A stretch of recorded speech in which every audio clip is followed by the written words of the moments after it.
If I wasn't holding a public office, I would use very strong language, but I am conscious of the responsibilities I hold. And you know, in matter securities, we must have adults in the room, otherwise we'll ban the country. I cannot speak the way some of our irresponsible political leaders are speaking. First of all, the claim that chiefs are being met or chiefs are being misused is as ridiculous as it sounds. You know, I have seen some of these politicians warning me against meeting chiefs and so on. It's like, can you imagine warning the Minister for Health against meeting doctors? Or warning the Minister for Education against meeting teachers? So who do you want me to meet? My colleagues in the security sector are chiefs. In fact, hardly a day passes without me speaking to a chief, receiving a call from a chief, or a DC, or a county commissioner. These are my colleagues. These are the people we work with. So PS Kibicho and myself, we have been meeting chiefs all along. I was actually amused yesterday when one of those candidates was speaking from Trans Nzoia and warning me, warning PS Kibicho, warning our county commissioner in Trans Nzoia against meeting chiefs. I was in Trans Nzoia last year to meet chiefs. They themselves can tell you there wasn't a single political discussion in that meeting. We were meeting because of the data we had just received in relation to FGM and so on. And the chiefs are the people we are working with to deal with these issues. Every single national government policy that we are pushing at the grassroots level, we are working with the chiefs. 100% transition, the war against gender violence and FGM, now the triple threats, the surging numbers of HIV/AIDS and so on. We are working with the chiefs. Now, how is it that who am I supposed to meet if I'm not meeting the chiefs and not meeting the county commissioners?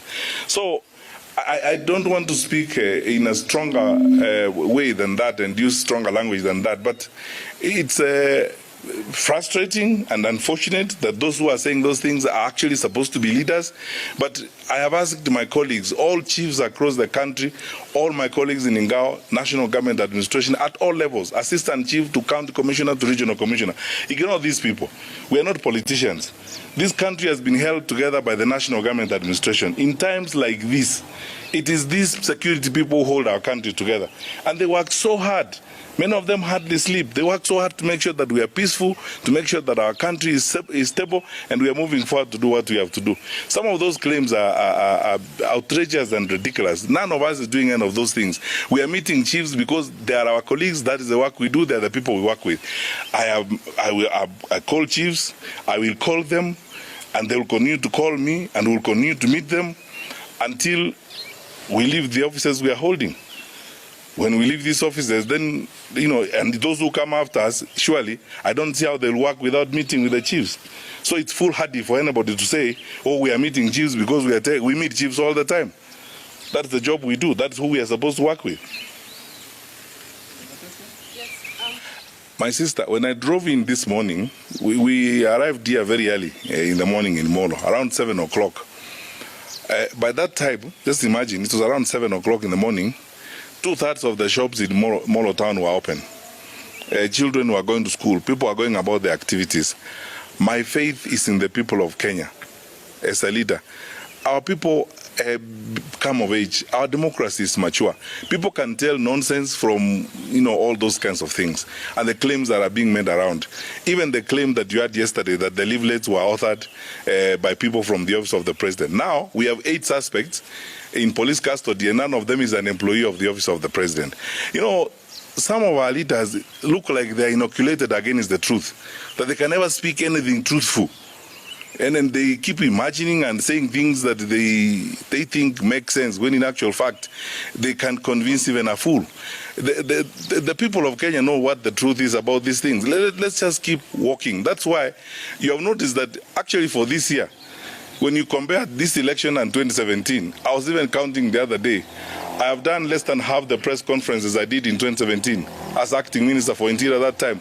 Why? Because my wonderful colleagues in the field have been doing their work quietly. They have been working with communities.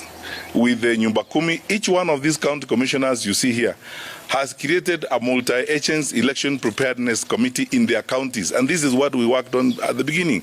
Each one of these county commissioners is meeting with religious leaders, civic leaders, Nyumba Kumi leaders, community policing, and everyone involved in their counties and discussing the peace and stability of their county.